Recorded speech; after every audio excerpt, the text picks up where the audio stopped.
911, what's the address of the emergency? Husband's on the ground and there's blood everywhere. What happened? Tell me exactly what happened to him. Oh, God. I went to go check on him and I saw him on the ground. A frantic 911 call sends shockwaves through a quiet town in Missouri. On June 8, 2017, 29-year-old Lynlee Renick calls 911 after discovering the lifeless body of her husband, Ben Renick, at his snake facility. What's in your head? I can't really talk to anybody because everybody just thought he was so perfect. I know. Did you shoot him? I don't think you would have triggered me. There is a big difference between standing in front of somebody and pulling a trigger and asking someone to do it. What seems like a tragic homicide soon unfolds into a calculated conspiracy. And as it turns out, more than one person holds the key to this case. Sam, did you have anything to do with that? No. We know Lynley's a liar. We know Lynley's a manipulator. The results of the polygraph showed that you failed the test. We know Lynley went to you to get you to kill Ben.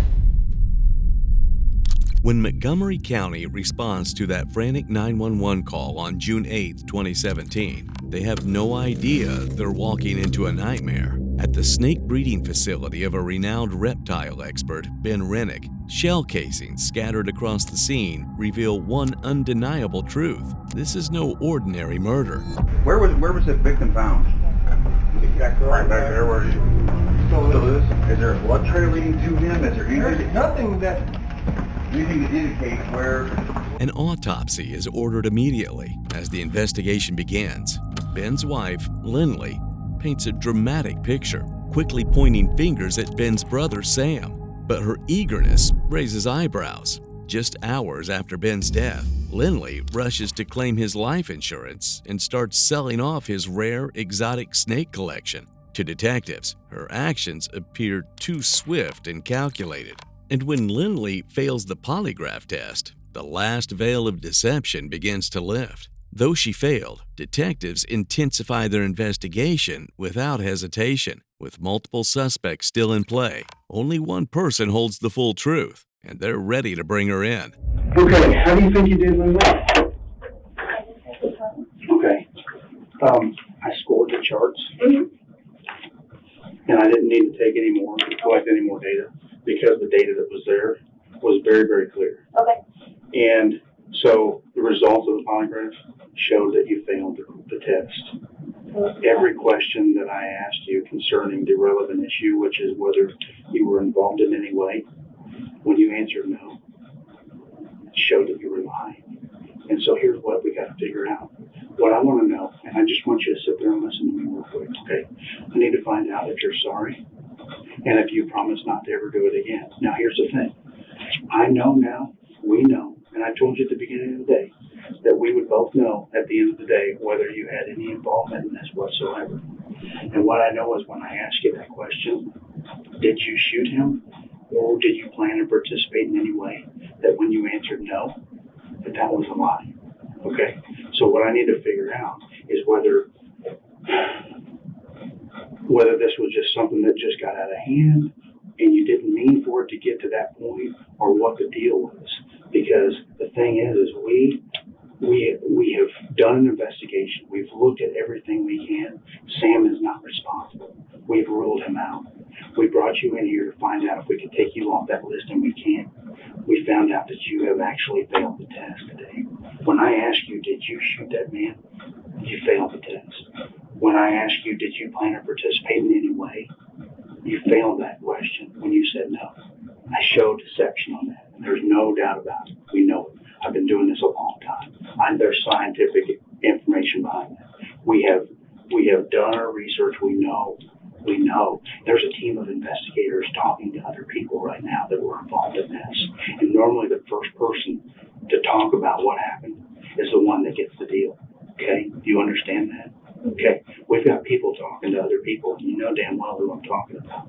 The people that were involved in this. Okay? So the best thing for you to do, Lynley, is explain to us right now. Your chances right now of explaining it are better right now to tell me. I know that you were involved in this. We know it. Because when I ask you, just hear me out. What I need to know is if you're sorry for doing it, if you promise never to do it again. The reason I ask you that is because you failed those questions on the polygraph. You failed. You know what that means, right? It means that when I asked you, did you do it or did you plan to participate? When you said no, there was such a reaction. And the thing is, the reason there's a reaction is because you know it was wrong. You know it was wrong, and you know that you were involved in that. So do we. We know that, Lynley. We know it. We just need to figure out why. We know that young Ben didn't have a real good relationship there towards the end. We know that it was financial. There was financial problems. There were some other issues going on, and we just need to find out why this happened. Since the investigation began, detectives are fairly convinced of Lynley's involvement, but it's Ashley Shaw, an employee at Lynley's Wellness Center, who first exposes cracks in Lynley and Ben's marriage. According to her, their relationship is far from the picture-perfect image Lynley portrays. Ashley reveals that Lynley is struggling to keep her spa business afloat, drowning in financial problems. With Lynley standing to gain a hefty life insurance payout, detectives begin to suspect this may be her way out. But Ashley's testimony raises an even more troubling question. Is money the only motive, or is something deeper at play? We just need to find out why. Well, that's the thing. We just need to find out. I can't explain why I just failed that, but I didn't kill Ben, and... Well, I didn't say you killed him. I said that when I asked you those questions, there was a significant reaction to that. I've been doing this a long time. It's really hard for me to hear that. Yeah, I know. I found out that he was shot, not by people telling me, in my driveway with a news article. Right. Yeah. And even thinking about that, just hear me out. horrible. Hear me out. But you knew that coming in today. And the purpose for you coming in today is to take you off that list of people that were responsible in whatever way possible. And I had to administer that test for you to get you off that list. I understand. And I gave you a fair test. And we covered all those questions. And when I asked you the question about, did you plan or participate in any way, you failed when you said no. You had a significant, I'm telling you, and I'm not blowing smoke. I'm telling you the God's honest truth. I'm not here to do this. If you would have passed, you'd be walking out of here right now. But you didn't, and we need to find out why. And I need to know. I'm going to go back to that first two questions that I asked you when I first sat down here. Is, are you sorry for what happened? And do you promise not to do it again? That's all we got to know. We need to know why. Was it because you needed money to keep your spa going? Because I know that was one of the issues, at least according to the investigators. The money to keep that spa going because that was close. That was one of the most important things to you besides your kids. You wanted that spa. You wanted to open one out on the West Coast. Yeah, I know that was important to you. And Ben was going to shut it down. Ben was the only reason that spa made it to where it's at, and him being gone is the reason why it has to close. But one of those listen, you've been interviewed like 5 times. And every single time during those interviews, it's my understanding that the reason you had to be interviewed more times is because more stuff came to light that you weren't forthcoming. That was cheating. Yeah, there was a lot more than that. The text conversations that were deleted from your phone were actually recovered from Ben's phone, showing that there were definite arguments within the hours of his death. Were you recontacted with Mike Humphrey? Mm-hmm. Okay. All right. You're tracking me? Okay. And then the day of the murder. After that, you all haven't had that much contact.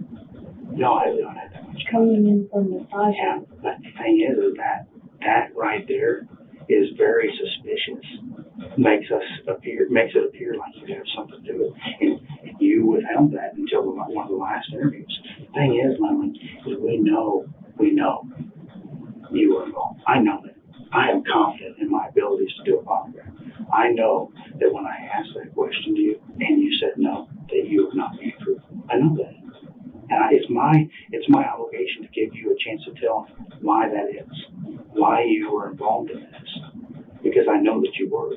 I asked you specifically, did you shoot him? I don't think you were the trigger man. There is a big difference between standing in front of somebody and pulling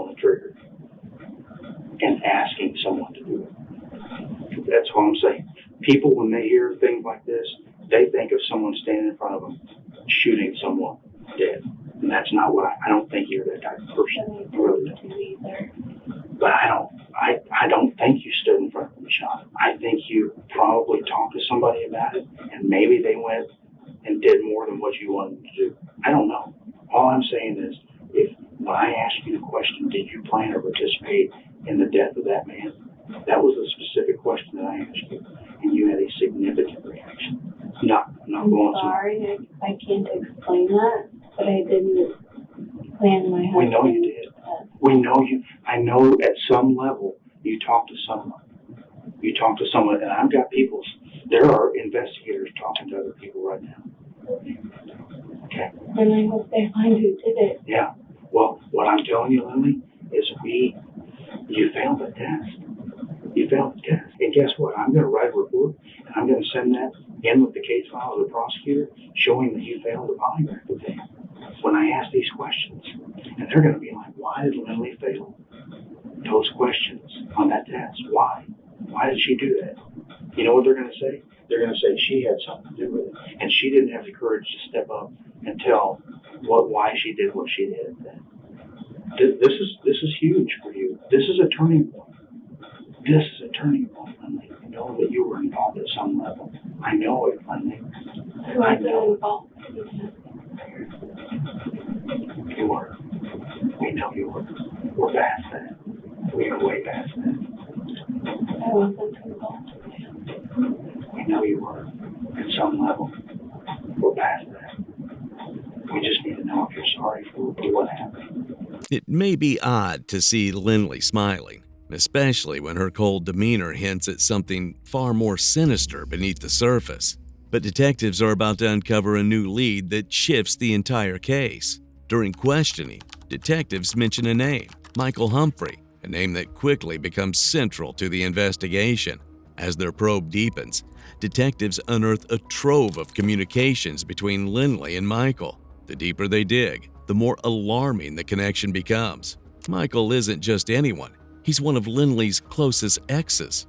According to Ashley, Lynley's employee, Michael is no stranger to the spa either. He often visits, lingering long enough to raise eyebrows. Realizing the walls are closing in, Lynley plays what she believes to be her ultimate card. I didn't have anything to do with his murder. We know you did. We know at some level you did. We know it. I sat here and just explained all this to you. I understand how it works, but I'm sorry, I can't go back and tell you exactly what I was thinking in those moments. I can tell you what you were thinking. You were thinking about what actually occurred, about your conversations with whoever it was that did this. Because when I asked you, did you plan or participate in any way, you had the most significant reaction. And that tells me that when you said no, I saw that reaction means at some level you talked to somebody about the problems you were having with Ben and maybe not have asked them to do it. They just took it upon themselves. Maybe that's what it is. I don't know. We will never know. All I know is that when I asked you that question, you answered no, it was a lie. And that's all anybody's going to know until you, because the only person that knows is you. I don't know. I can't explain that. I have a tremendous amount of guilt for cheating on Ben and everything that I did. And then this happening. I understand what your polygraph said, but no, I didn't have any involvement in it. No, what I'm telling you is, do you understand we're past any denial that you had anything to do with it? I'm telling you, you did. No, I understand that you believe that, but no, I'm not going to say that I understand we're past that because I didn't have anything to do with it. Okay, well, I'm telling you, you did have something to do with it. You were involved. And I did at some level. You did. And I'm past that. The investigation's past. That's fine. But I'm not going to agree with that because I don't believe that I did on any level, in any capacity. Okay. So that's fine if you all want to, but no, I won't admit to that because I didn't. Okay. Am I going to be able to pick my children up from school? What time? I need to leave here by 2:30. Yeah.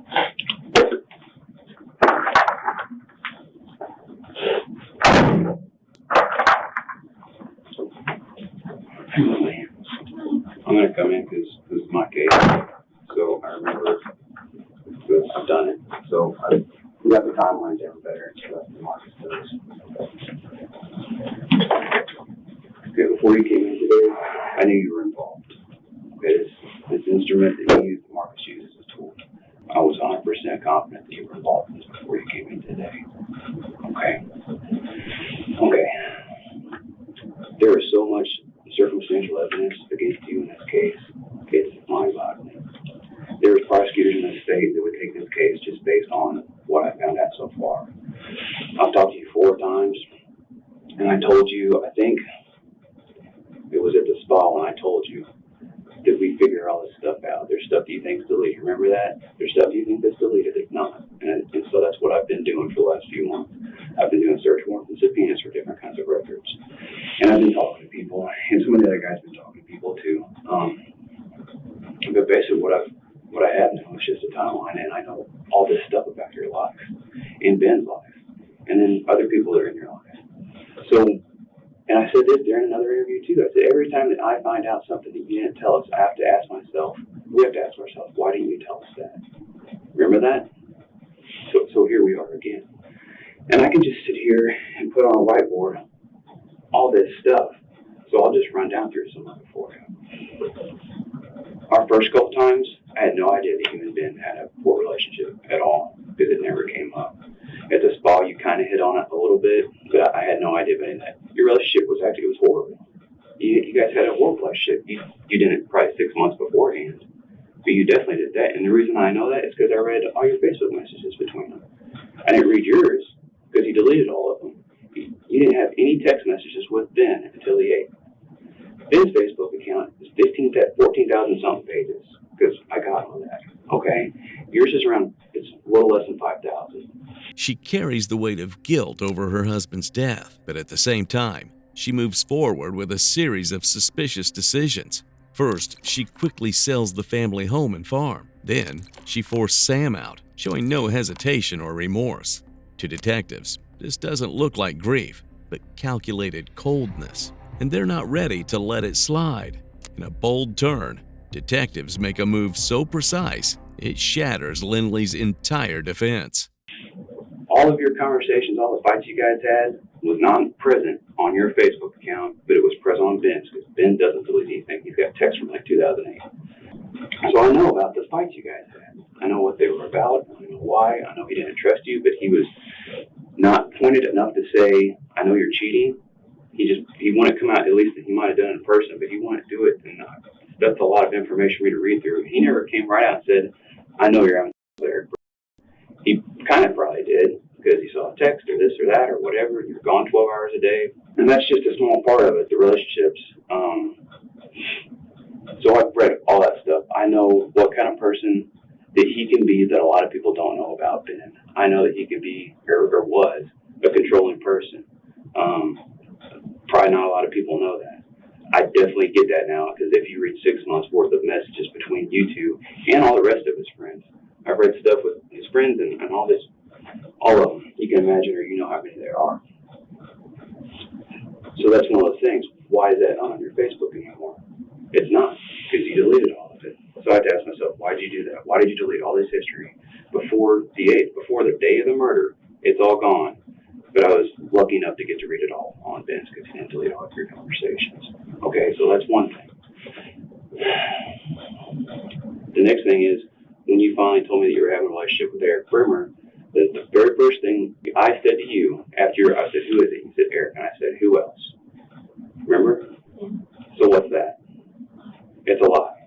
So I have to ask myself, why is she lying about this now? Why is there another lie from Lynley? Does that make sense?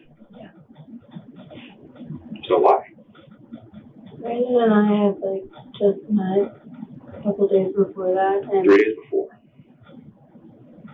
And I mean, in my mind, it was a question I was asking if you could be involved in that, and I had no question that, this person that I just met, I didn't want to drag him into it, knowing that he had nothing to do with it, and honestly, it's something that Brandon and I have been, helping each other and working a lot through.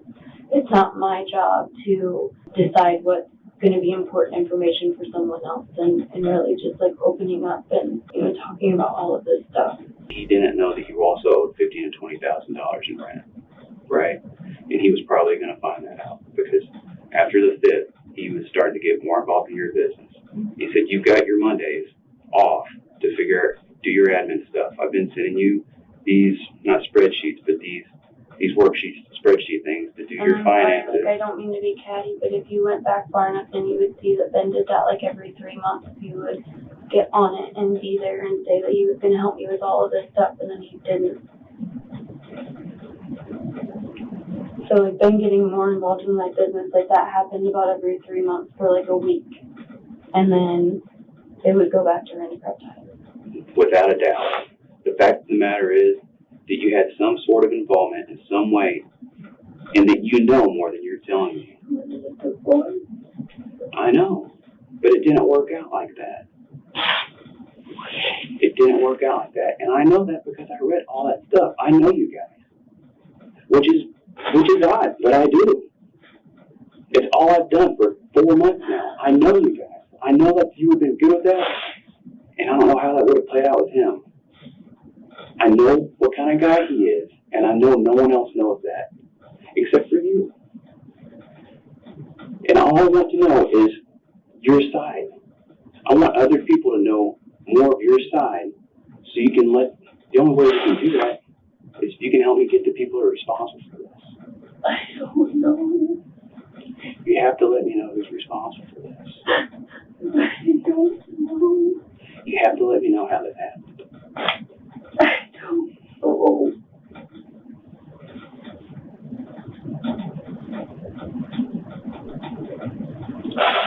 Lynley, how did this begin to happen?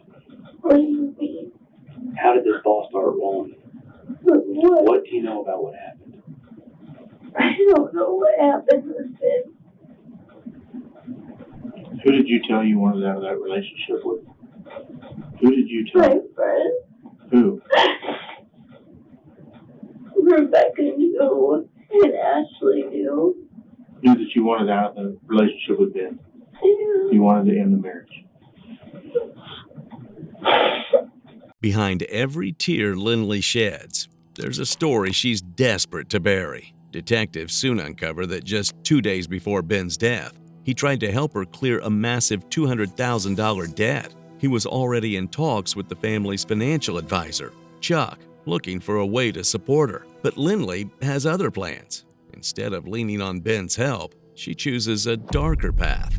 And as the walls begin to close in, she tries to twist the narrative in her favor, carefully spinning the story from her point of view, hoping it will be enough to deflect the truth. I talked to Eric about it a little bit, but we didn't talk about it a lot. So all we have, and the case file is not in here, but all I have is a case file, and it's this big. It's a binder, and it's this big. And the first inch or so, like the first month, we were doing everything with everybody, and the rest of it's about you. It's just facts. It's all facts. It's just cold, hard facts, and that's it. No one knows your side of the story because that's all we've got. Does that make sense? That's all that thing is. So that thing, is it handy? All that thing is cold, hard facts. And most of it is you. It's stuff that I've done to get you here and it's brought us to where we are today is what I'm saying. And that's all it is, but no one knows what's in your head. I can't really talk to anybody about it because everybody just thought we were so perfect. I know. And I know that. I just don't want people to know. This is it. These are all you. That's not how it was. That's what all that is. This is all my work since June 8th and other people. But a lot of this is what I've done. So what I'm saying is, I know. And people did think you guys were perfect. Everybody did. Everyone wanted to be just like Ben and Lynley. Want to be just like Ben and Lynley. I know. But I never want anything bad to happen to Ben. And I feel so bad.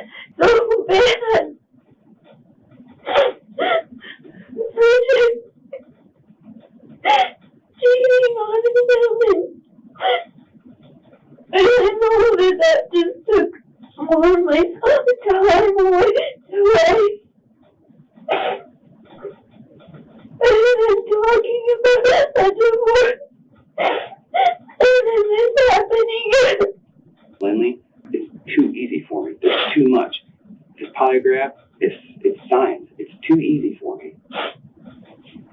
This is all fact. That instrument is fact. It's just cold, hard facts. It's the same thing as people thinking you're perfect but not knowing. That's what this is. It's all facts but not knowing why. Not knowing who. I know that's not exactly what you wanted to have happen. And I'm the person that wants to go hold the people that did that accountable for it. I want to know who did that. I want to know who I need to go talk to go down that route.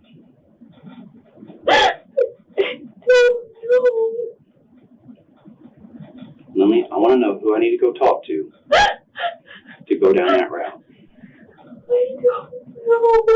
All I have is this case, this entire case, all these leads, all these interviews, all that stuff. It's all cold hard facts.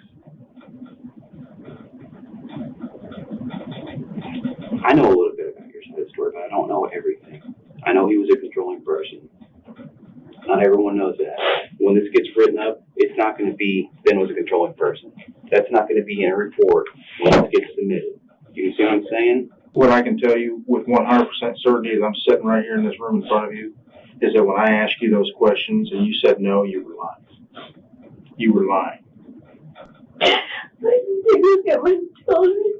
With mounting pressure closing in on her, Lynley does what seasoned suspects often do. She immediately calls for her attorney. And just like that, the investigation slows as all further questioning halts. But what about the other man in this tangled web? Sam Renick, Ben's brother, is at the scene on the day of the murder. When detectives brought him in earlier, his statement revealed even more details that shook the foundation of Ben's safety and exposed just how deep this twisted story goes. Probably the easiest way to do this, because kind of a lot's gone on here, is just for you to tell us in your own words what occurred. I work in Winchville. It's already 45 minutes, hour east of here. Got out to work, picked up babies for my wife and her new boyfriend. We just moved to Winchville. Took the kids back to the farm. I got to Ben and I were going to meet a babysitter. I was interviewing a babysitter. My wife's running off to Chicago with a boyfriend. I needed someone to watch the kids for tomorrow. Ben and I both were actually going to meet the Harlans, Mandy and Gracie. Ben texted me at 3 p.m. saying that he couldn't make it. He had something to do with Lynley's father. I got that. I get home at 5:45, and the red car's there, like it always is. Didn't think anything of it. Get to the house. Harlan get there about 6:30. 6:45, Lynley calls, screaming. I can't make any sense of what she's saying. I thought she ran over a dog. I walk out the front door, leave the Harlans with the kids, get to her car, which is now parked behind his, and the kids are in the car. I check out the kids. The kids are okay. She's hysterical. I know something's wrong with Ben. Door's wide open. I go in, and first thing I think, he got killed by a snake, or he's stuck somewhere with the snake. And I immediately go downstairs through the front door. I run downstairs. That's where all the big snakes are. Can't find them. I do a full 360 around the room. Downstairs, can't find him anywhere. Come back upstairs, go back up first. Say, hey, he's not here. And then she points to the back of the room. I go to the back and I find him. And when I find him, he's face down on his belly, with his arm There's blood everywhere and all over the floor. And I see he's got a laceration on the back of his head and some on his side and on his arm. I try to feel for a pulse. He's warm, but he's blue and pale. And I flip him over. I grab him by his arm and I turn him around and I see his face. And his face all f***ed up. But at that time, Lynley gives me the phone and I'm talking to the 911 dispatch. I'm freaking out because I think there's some goddamn mistake somewhere. And I checked for a pulse and I could feel something moving around in his chest, but he wasn't breathing. And it was right after I flipped him over. I don't know what it was. Initially, Sam appears calm and cooperative, but soon he reveals a dispute with Ben that began after their father's death, a revelation so shocking that it immediately raises major concern among detectives. This is probably not related to this event with Ben, but it's definitely viable information.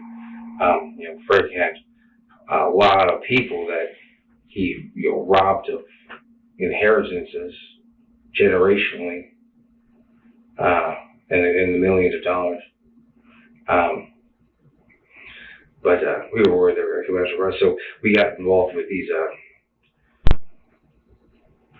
Were you Jewish? Frank got involved with this group of Jewish people. Attorney, state attorney, loan shark, realtor, insurance person, all those things I got circled. They took good care of us after Frank passed. But one of them, who's Ben's finance guy, will be relative to this for sure because he's involved with all Ben's money. His name is Charles Chuck. We have a long history with Charles. Not a fan of him. We don't get along. He was a trustee for both my two trusts and Ben's trust when Frank died. Frank didn't want that, but Chuck weaseled his way in. We had a 13% 1-year mortgage for 5 years with him during the civil suit thing because he wanted to keep us safe for a fee. And Chuck comes with a $500 friendship every month just for being his buddy. Anyways, I found a new trustee. Ben still works with him. He's a consultant. He helps Ben with managing his finances. He is Ben's trustee. He would be aware of Ben's financial transactions. He's in D.C. right now. He's coming back. He spends a lot of his time on vacation. But ever since then, back in the day, they didn't help things. My wife just said some nasty things to Lynley that she shouldn't have. And Allie had plenty of opportunities to apologize, and she never did. I was not happy with Allie about that. I apologized for Allie. I went up to Lynley's business, brought her a bunch of baklava, and kissed her ass a bunch of times trying to make up for Allie, but Allie's stubborn. Sam mentions that Chuck is their father's financial manager, who oversaw the legal transfer of the entire 72-acre family farm to Ben after their father's suicide in 2012, a sore point between the brothers. Both brothers live there with their families, but Sam resents that Ben inherited everything. According to Lynley, Sam even demands half the property, but Ben stands firm, not out of greed, but to protect the business they've built and ensure stability for his own family. It's a bitter dispute, and in the eyes of the investigators, it's enough to make Sam look like someone with a serious motive. Sam, did you have anything to do with the death? No. Anything at all? No. I can't imagine it. No. The answer is no. I'm wrapping my mind around all this now, but I know you're going to ask me certain questions. I have no idea what happened to my brother. What do you think should happen to whoever's responsible for this? You mean if I find him, or I don't know. My brother was murdered. I don't know. I got some ideas. Yeah. I'm not going to do anything stupid. I'm not asking you if you're gonna do it, I'm asking you what you think should happen. I'm a avid believer in death penalty. Detective Devin Faust later confirmed that Sam became a prime person of interest early in the investigation, but his cooperation, including submitting to a gunshot residue test, sharing phone records, and passing a polygraph, leads investigators to clear him of suspicion. Just when detectives fear Lynley might slip through their fingers, a shocking breakthrough arrived 3 years later from the most unexpected source. Now, this new piece of the puzzle is about to change everything. I'm here because you used to be dating Lynley. That's correct. Okay. Your dad gave me a call today and said that you had reached out to him and that you wanted to talk to us. Yeah. Okay. Well, we're here. Your dad said you were wanting a deal or some leniency. I've talked to the prosecutor, okay? Prosecutor's office said that if you can give us actual valuable information in this, they'd be willing to work with you because obviously a homicide's a little more important than violation of an ex parte. A few months later after Ben's death, Lynley began a new relationship with a man named Brandon. By late 2018, they even had a child together. But the relationship soon turned sour, with Lynley filing a restraining order against Brandon for stalking and harassment. After violating the restraining order, Brandon ended up in jail. But on January 14, 2020, Brandon's desperation sparked a new lead that reignited the cold case. From behind bars, he contacted investigators and gave a tip that turned the entire Ben Renick case on its head. What he revealed next would expose a truth that had stayed buried for nearly 3 years.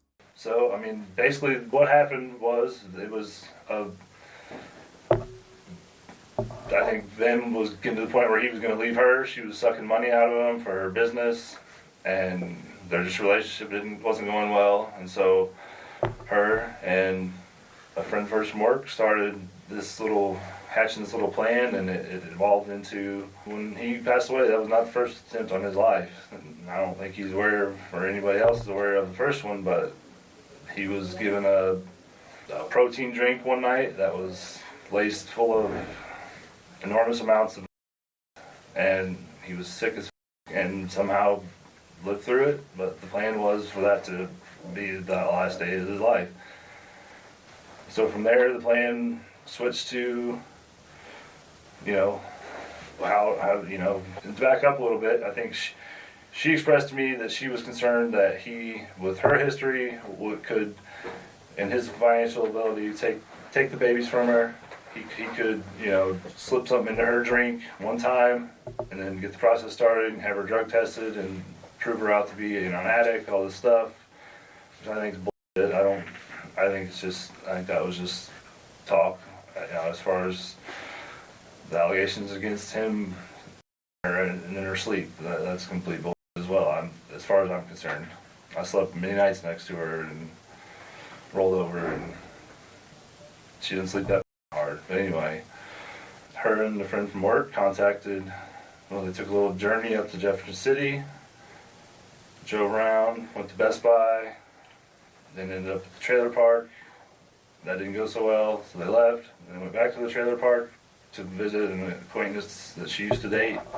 Then that's when the final plan got hatched, and they, I think, were in very minimal communication from that point until the day it happened. But her and Michael Humphrey, he went to the spa, she got in the car with him, they left. Supposedly they went and got gas somewhere. This is over multiple conversations. It got said, and then I just, in the back of my mind, knew, okay, I need to, get as much out of it as I can in case I'm sitting right here. I believe it's the one, the break time, like you go down Grindstone and you go all the way south to T's. That break time. I believe that's the gas station they hit. They drove to the farm. He had gloves, he had a firearm. The plan was for him to do it. They get there, he hands her the gun, says he doesn't feel comfortable doing it in case she regrets it later, blah, blah, blah. That's something she's got to take care of. They pull up, he's outside throwing trash away, so it's a really awkward situation, and she plays it off like it's an old friend that came in that wanted to see all the snakes, so they go in, look at snakes, and pull it around. They act like they're leaving, go back out, get the gun, go back in, Ben's in there, you know, cleaning, whatever, up against that back wall, and she walks in with the gun, and Ben's like, what the f*** are you doing? And she just shoots him a bunch of times and leaves, and Mike's there, Michael, whatever his name is. She gets into the car, and he's in there, I don't know, trying to clean up or pick up shells or whatever, and then they leave. Michael kept the gun, supposedly to dispose of. He takes her back to the spa. Her friends at the spa and her go back into the shower, body spray room where they can clean, she could wash off, basically. They took her clothes. Michael's still out there, bag of clothes up, he takes the clothes. They wash her off, get the gunshot residue off, shower her down, plays out her day, and then her phone stayed at the spa that day.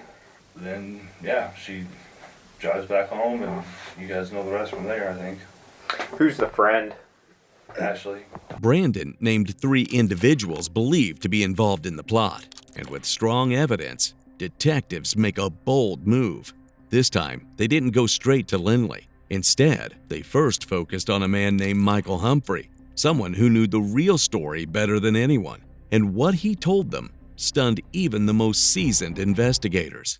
Basically, what we're here to do is we're just here to give you one last chance to tell us everything that happened. Okay, so I know you've had some time to think about some stuff on the way up here, obviously. So what we're more concerned with is where the gun got introduced in this whole situation. Okay.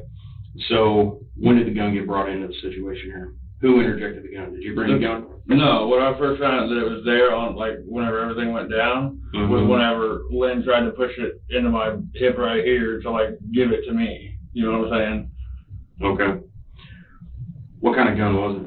Like I told him, I mean, I don't know what you told him about the details of the gun. Well, at first I said, you know, it was black, and he said, well, you know more than that about guns. And I said, yeah, it was like semi-auto, like probably something like a Glock, about what it looked like to me. I didn't have but about a split second to figure out, you know, like I said, I shoved it off like this. She ended up walking off with it, and the next thing was whenever we were inside. Like I said, I don't know if you said you haven't gone over all this with them, but inside, whenever it went off, I wasn't actually looking in the same direction. So it was, you know, a small room, pretty loud in there. And so I went like that. When I looked back over like this, that was when she had it up like that, and I turned, I went towards the door. You know you're going to kill him at that time. You know, Michael,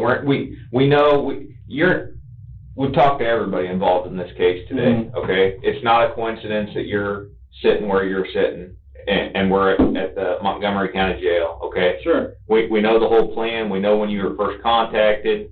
We know everything. We know that on that day, you were supposed to come that morning, but you had car problems, and you kept pushing it back. But the plan was to kill Ben Renick that day. We know that. That was the end goal.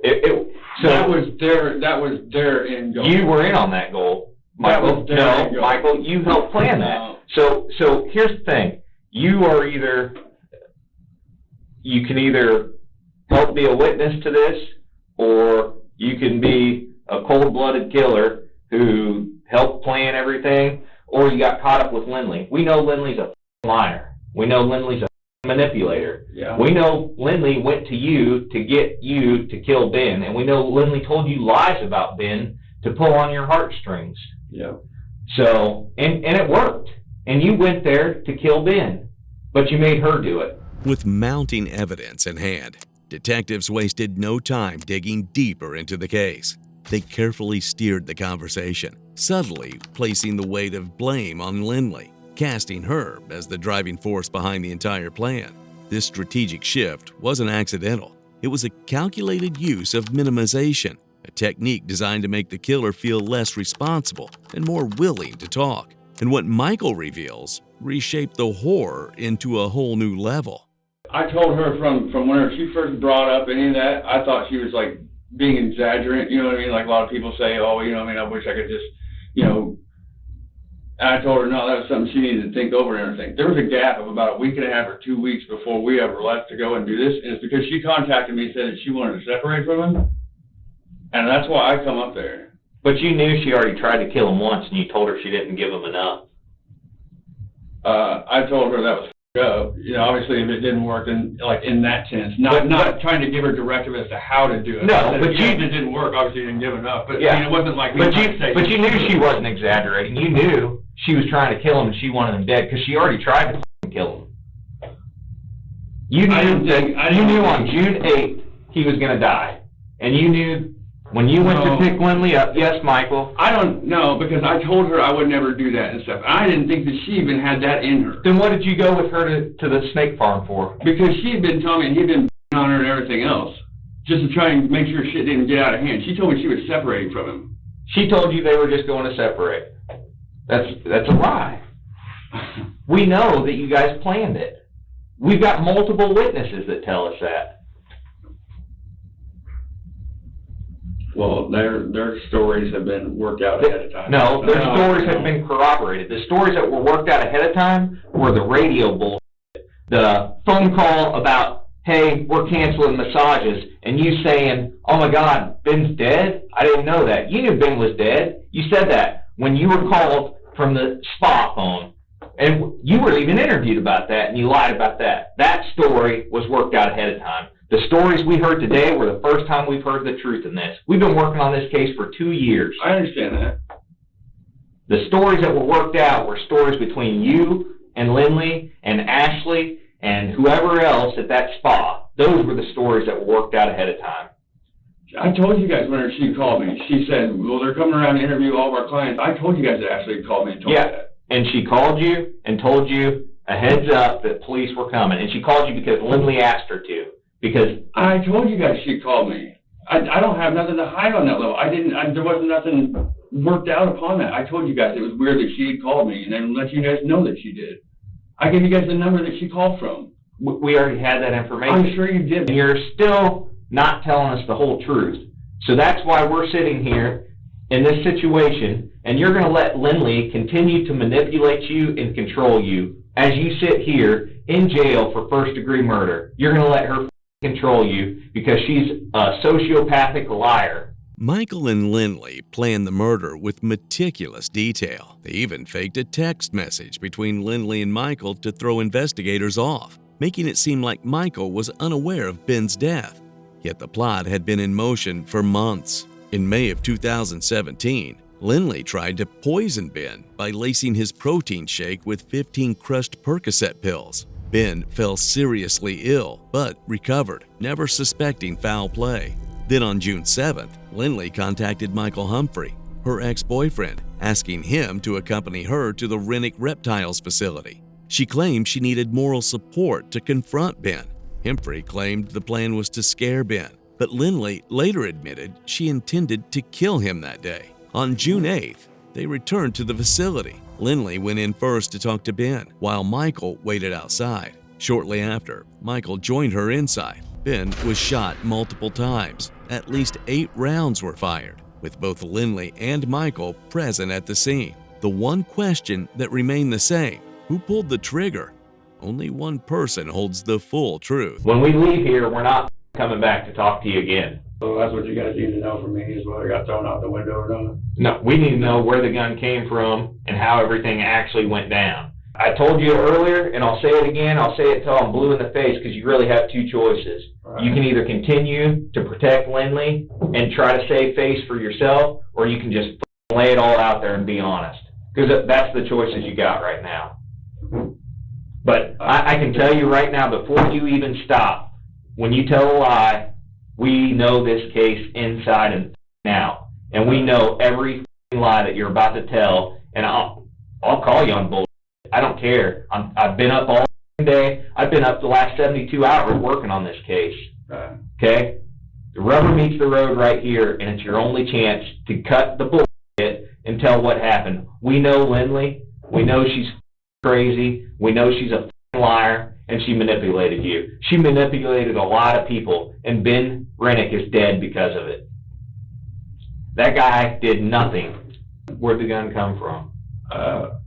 Did you get somebody to get her the gun? No. At first she told me that it's going to come from Ashley's boyfriend. That's what she first told me. Where it actually came from, I don't know. As for where it went, it went out the window, but Where at? one of the bridges on the way back. Like probably the third one or something. Second, third one, somewhere in there. Who threw it out the window? Her. Okay. What's on the bridge? I mean, is it over water? Is it over It looked like there was a little bit of water underneath it, not a ton, but a little bit. It was like one of them concrete railed, a good 20, 30 foot up probably. You talking like on the interstate? You talking on the side? Yeah, Okay. on the interstate. Third bridge on the interstate? Or third bridge On altogether? on I-70 or whatever it is there, yeah. Okay. Where'd the shell casings go? I would assume out with it. Who picked up the shell casings? Her. Okay. Why are people saying that you picked up the shell casings?